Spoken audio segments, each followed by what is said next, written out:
Bonsoir les amis, comment allez-vous? J'espère que vous êtes en forme. Rock Your Life, l'émission qui bouge et vous fait bouger. Ce soir, c'est déjà la 24e émission, la 24e édition. Hier soir, c'était un sujet un peu plutôt fun. On parlait comment parler anglais, dépasser ses freins pour parler l'anglais avec Carole Bossor, et notamment sur le Speak Show. Et ce soir, c'est un sujet un peu plus sérieux, puisque nous allons parler des conflits, comment sortir positivement des conflits. L'invité de ce soir, ce soir, il a eu 3 vies. Il a d'abord une vie de militaire dans l'aviation. Il a eu une vie de directeur de production et de directeur de logistique. Et il est coach.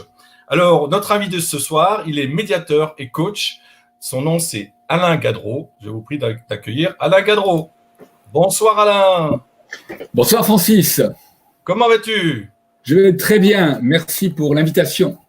Merci à toi d'avoir accepté. Alors, tu sais toujours que je fais des présentations relativement courtes. Si qu'est-ce que tu as envie de rajouter pour qu'on te connaisse un tout petit peu avant qu'on entame le sujet qui est les conflits? Comment gérer les conflits? D'accord. Je suis médiateur et coach professionnel et j'interviens dans la résolution et l'accompagnement des personnes pour retrouver ce que j'appelle la qualité relationnelle avec eux-mêmes déjà et avec les autres. Alors, donc tu es à la fois médiateur et alors, médiateur, qu'est-ce qui t'a amené à ce métier de médiateur? Alors, mon expérience de manager et de directeur de site m'a conduit à me questionner sur l'amélioration des relations interpersonnelles que les gens vivaient. Et au vu des tensions, des conflits que l'on peut vivre dans l'entreprise, et il y en a de nombreux, je me suis questionné et c'est pourquoi il y a déjà fort longtemps, je me suis formé. J'ai décidé de me former aux sciences humaines. D'accord. Donc, fort longtemps, ça veut dire quoi? Il y a 2 ans, il y a 10 ans, 15 ans? Ça fait une vingtaine d'années que je me forme. D'accord. Donc, tu as déjà appliqué ça dans ton travail de directeur de production ou de logistique? Oui, tout à fait. En fait, je me suis formé principalement à la communication non violente et à la psychologie systémique et j'ai découvert aussi la médiation. Et du coup, je suis arrivé à passer un certificat de médiateur professionnel et j'ai utilisé ça Alors oui, même... ça me revient à un point important, c'est que quand j'ai fait ces formations il y a 20 ans, je me suis dit un jour, tu seras médiateur. Ça a vraiment été le déclic. D'accord, ok. Donc, alors, à l'époque, tu ne savais pas encore, et aujourd'hui, ça fait quelques années que tu es médiateur. Oui, alors, 5 ans. Pardon? 5 ans. 5 ans. Un terme que nous n'avons pas encore défini, c'est le conflit, parce que quand on parle de conflit, souvent, les gens ne mettent pas forcément tous la même chose derrière, ce mot conflit. Et moi-même, comme tu le sais, j'ai écrit un livre sur ce thème, au cœur des conflits. Et à l'époque, ça fait déjà 13 ans qu'il est sorti. Et à l'époque, quand il est sorti, je ne voyais qu'un aspect des conflits. Et je crois que toi, tu le vois un peu de manière un peu plus large. Alors, peux-tu nous donner ta définition d'un conflit? Alors, pour moi, le conflit, c'est déjà, on peut le mettre en opposition avec qualité relationnelle. Et le conflit, c'est la dégradation de la qualité relationnelle. Donc, on a 2 notions. Il y a la relation et la dégradation. D'accord. Ça se manifeste comment, cette relation, cette dégradation? Sur quoi? À quel niveau? Alors, déjà, pour la relation, on a toujours 3 aspects dans une relation. Il y a un aspect juridique, un aspect technique et après un aspect émotionnel. Et le conflit arrive lorsque l'émotion débordant, la solution il n'y a plus de solution. Les gens sont bloqués, l'un soumet l'autre et c'est complètement, on ne sait pas comment s'en sortir. Par exemple. Oui, donne-nous un exemple pour bien distinguer quels sont les 3 aspects là. J'imaginais tout d'un coup de faire un lapin et ne pas venir à cette réunion.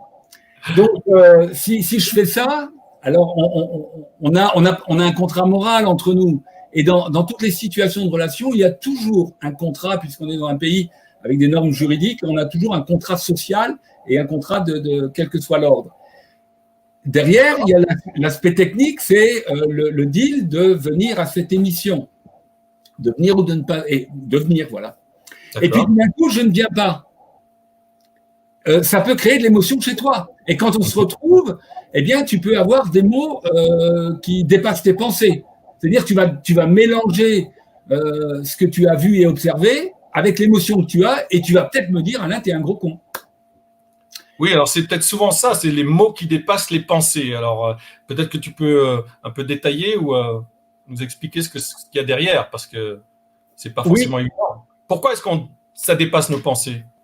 Alors, il y a souvent une confusion entre ce que l'on a vu ou entendu et ce qu'on va dire. Parce qu'on passe du rationnel à l'irrationnel, et tout cela pour trois raisons. C'est que dans le conflit, on a toujours trois ingrédients, trois invariants. On a toujours un prêt d'intention, un jugement ou une contrainte. On retrouve ça dans tous les conflits où que l'on soit. Donc, alors, il faut peut-être bien détailler pour comprendre bien la différence entre. Le premier point, c'est quoi? Un prêt d'intention? Prêt d'intention, oui. Donc, par exemple, je te téléphone juste avant l'émission pour te dire que, eh bien, pas de bol, j'ai quelque chose d'autre et je viens pas. Et toi, tu peux penser à ce moment-là, mais il le fait exprès, il veut me planter, il veut ceci, donc tu te mets un peu à ma place, tu te mets dans ma tête, tu me fais un prêt d'intention, ok? Enfin, je me mets dans ta tête par rapport à ma vision des choses. Voilà, c'est ça, c'est toujours une question de point de vue. Et tu imagines que je pense ça. Et au travail, souvent, les gens disent, mais le chef me met la pression, il le fait exprès pour. Et donc là, de notre point de vue, on imagine que, et ça s'appelle un prêt d'intention. Et on retrouve ça systématiquement dans le conflit. Le deuxième point, c'est le jugement. Parce que derrière ce prêt d'intention, eh bien, toujours dans ce mélange entre mon émotion qui va monter en spirale et puis ce qui se passe dans ma tête, je vais dire c'est vraiment un âne, un andouille, et puis tous les mots, un feignant, puisqu'il ne va pas à la vitesse que j'imagine qu'il devrait aller. Voilà, donc ça, c'est le jugement. Et les jugements un jugement, c'est normal, mais c'est dans l'expression du jugement et ça se transforme souvent sous forme d'insulte. C'est ça? Exactement. Voilà. Okay. Et le jugement en cage, c'est pas ça. Le jugement en cage. D'accord. Et alors, il y a un troisième aspect? Quand je dis en cage, c'est quand on dit à un enfant que c'est un feignant, eh bien, on le met dans une boîte de feignant et c'est pas très bon. Voilà. D'accord. Et le troisième point, c'est la contrainte. Oui. Et la contrainte, eh bien, si je te plante à l'émission, je te contrains à te retrouver tout seul, à devoir faire autre chose. OK? Et ça, c'est une contrainte. Et les contraintes, on les retrouve systématiquement parce que peut-être qu'en réaction, l'autre va contraindre l'autre personne à autre chose. Et puis c'est toujours un peu ping-pong. Et ces contraintes, on les retrouve systématiquement. Quand on regarde un conflit, il y a toujours une contrainte quelconque. Comme le confinement, qui est une contrainte. Eh ben, j'ai entendu l'autre jour quelqu'un qui me disait, une amie qui disait, cette amie ne m'appelle pas, j'attendais qu'elle m'appelle, et puis elle faisait la même chose. Voilà. Donc, et chacun en voulait à l'autre de ne pas l'avoir appelé. Oui. Donc, il y a des prêts d'intention, et du coup, je dis non, je contrains à l'absence l'autre, et l'autre, inversement. Et puis, des fois, en réunion, les gens, moi, souvent en réunion au travail, j'ai vu des cadres sortir tout d'un coup de la pièce parce qu'un avait dit un mot de travers, et puis, il contraint, en fait, toute l'équipe à son absence. Mmh. D'accord. Voilà. Alors, j'aime bien cet aspect contrainte de ta part parce que, comme tu le sais, j'ai eu le plaisir de travailler avec Marshall Rosenberg, le créateur de la communication non violente, et j'avais bien appris avec lui la distinction entre une demande et une exigence. Une demande, c'est j'aimerais bien que tu fasses ceci, et si l'autre il répond oui, ben on est content, mais s'il répond non, et si on accepte non, ça s'appelle une demande, mais si on n'accepte pas ce non, ça devient une exigence. Et c'est là que le problème commence. Et toi, tu rajoutes un troisième aspect, c'est que non seulement on n'accepte pas ce non, mais en plus on veut que l'autre fasse quelque chose d'une certaine manière ou dise quelque chose. Il y a de ça, parce qu'on peut le retrouver, mais dans ce que Rosenberg explique, on est dans une demande explicite qu'on va faire à telle ou telle personne. Ah. Et là, la contrainte, elle n'est pas liée obligatoirement à une discussion. Par exemple, quelqu'un se gare devant chez moi, alors que c'est privatif, il me contraint, et ça va créer une tension, certainement, peut-être, ça va créer une tension chez moi. Et si je lui raye sa voiture, eh bien, en cadeau, eh bien, ça va le contraindre à… Et puis, voilà, c'est des contraintes. Alors, elles sont diverses et variées. Très bien. Alors, on comprend déjà un peu mieux cette notion de conflit, les différents aspects, qu'est-ce qui fait que ce conflit s'envenime. Alors, le médiateur, qu'est-ce qu'il fait, lui? Alors, le médiateur, qu'est-ce qu'il fait? Il accompagne, en fait. Il va accompagner les parties à retrouver ce que j'appelle, moi, la qualité relationnelle, puisque c'est mon paradigme, retrouver un chemin de dialogue et de courtoisie et développer la qualité relationnelle par l'écoute, par la reformulation et en suivant un processus structuré dans les discussions avec les uns et les autres. C'est un peu un accoucheur de solutions. D'accord. Quelque part, il démêle aussi les mots, tout ce qui a été mal exprimé ou mal compris. C'est ça?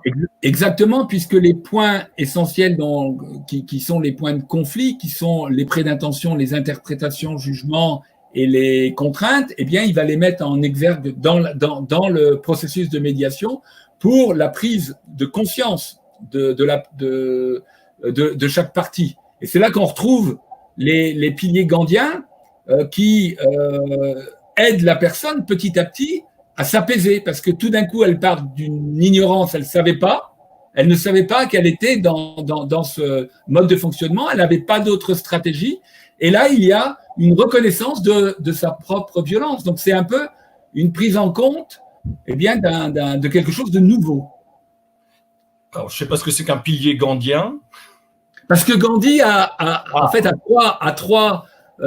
décrit 3 piliers dans sa philosophie, 3 piliers d'apaisement de la violence, qui sont reconnaître sa violence, développer sa capacité à choisir et apprendre et transformer. Donc, reconnaître sa propre violence, c'est ça? C'est cela, oui. Et deuxième aspect, c'est sa capacité à choisir. C'est ça, développer sa capacité à choisir. À choisir, parce que souvent on croit qu'on ne peut pas choisir, c'est ça? Eh bien, quand on est ignorant, on ne sait pas.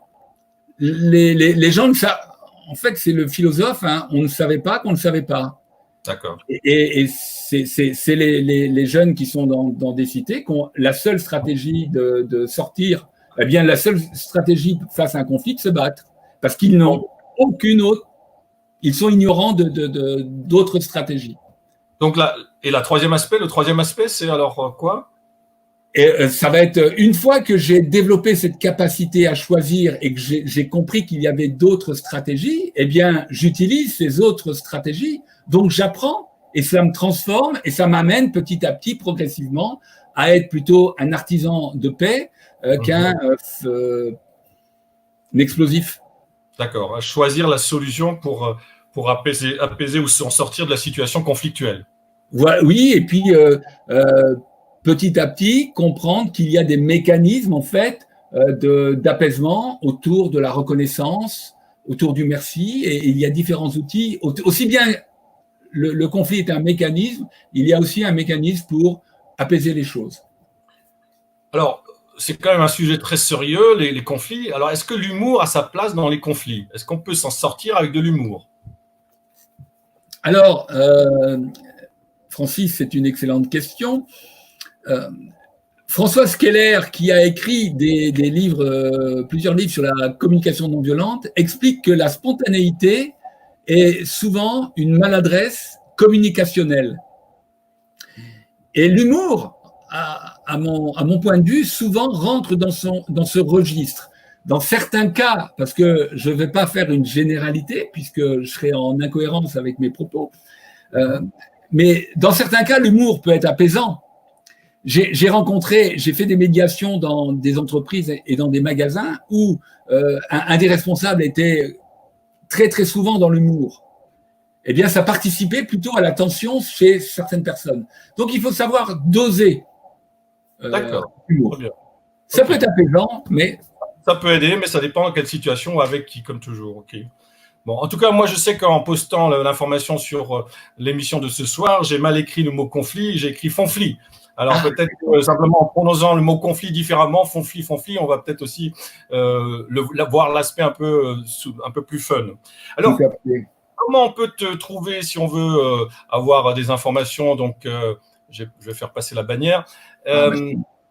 Pour te trouver, donc, c'est facile de trouver sur les réseaux sociaux. Et puis, tu as un site web qui s'appelle triode-médiation.com. C'est bien ça?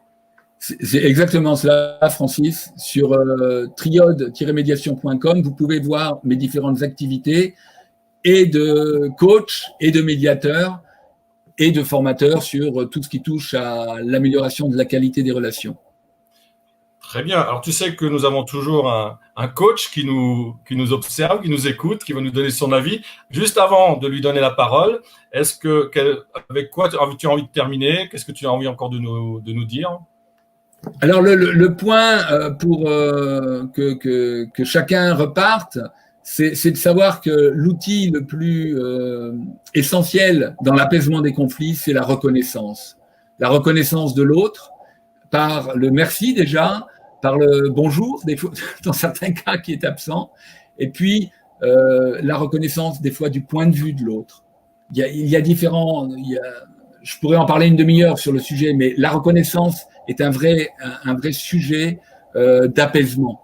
Et comme chacun d'entre nous a besoin de reconnaissance, savoir reconnaître l'autre, c'est essentiel. Donc, reconnaître le besoin de reconnaissance chez l'autre. Voilà. Très bien, merci Alain. Nous allons écouter l'avis du coach et puis on se revoit dans quelques instants. Merci, mon fils.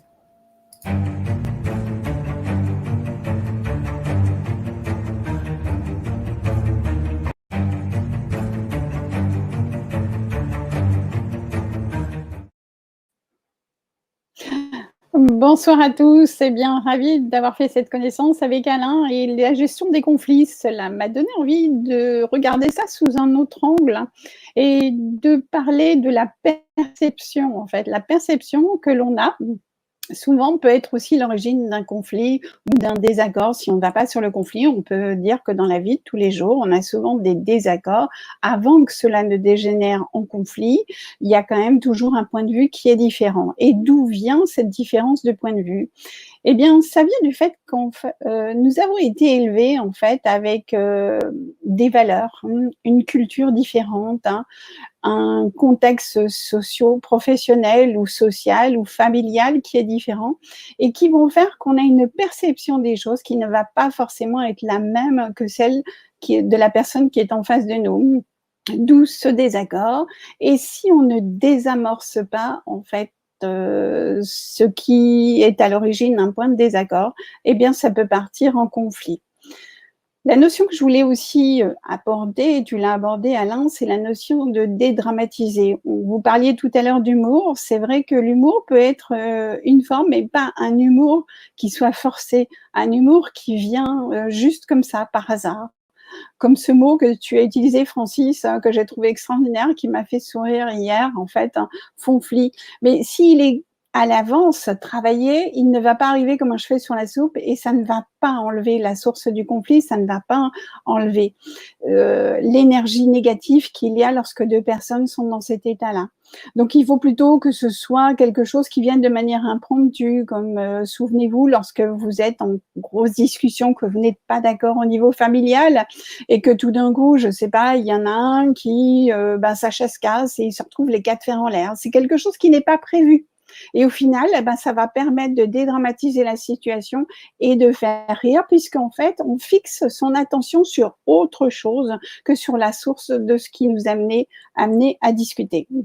La dernière chose que j'avais envie de partager avec vous aussi, c'est le sens, en fait, dans cette génération de sources de difficultés de communication. C'est souvent le sens attaché à nos pensées qui va amener l'émotion qu'on va ressentir. Et du coup, forcément, ça va déborder. C'était le conseil du coach pour aujourd'hui. Merci.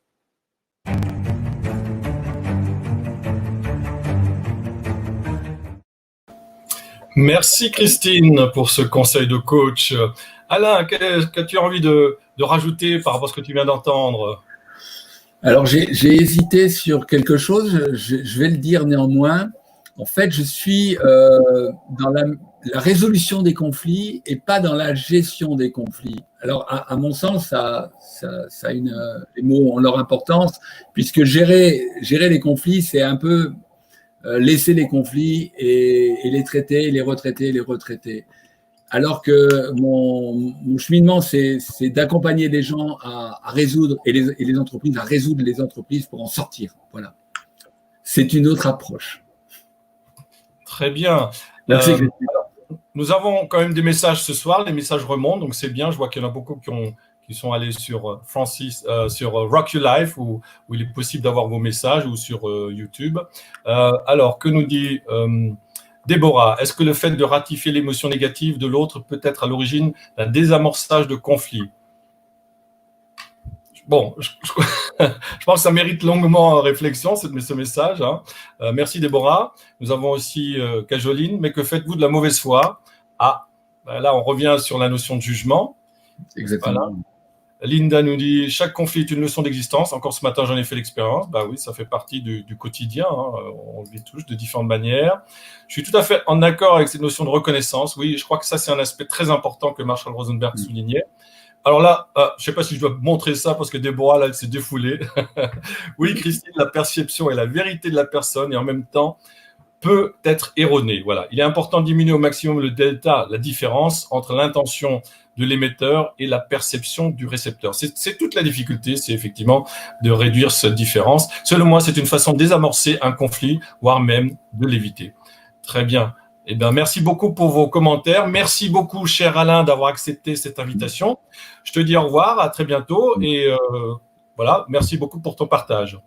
Merci encore à vous deux. Au plaisir. Au revoir. Merci au coach, le conseil du coach. Merci Christine Andry pour toujours ton point de vue, toujours original, toujours différent et qui permet d'apporter un plus à cette émission. Bonne soirée. Bonne soirée, merci Francis. Voilà, chers amis, nous arrivons à la fin de cette émission et demain, c'est un jour férié et demain, promis, je ne fais pas de live demain. Donc, par contre, il y a un live vendredi, le 22 mai. Cette fois-ci, le sujet sera communiquer avec simplicité. Vous voyez, sans bafouiller, je crois que je vais peut-être changer de titre. Et communiquer avec simplicité... pas y arriver. Communiquer avec simplicité. J'aurai comme invité Annick Dechenay, une experte en communication. Eh bien, chers amis, je vous donne rendez-vous pas demain, donc vendredi, après-demain, 17h37, comme d'habitude. Prenez soin de vous. En attendant, je vous embrasse. Bonne soirée.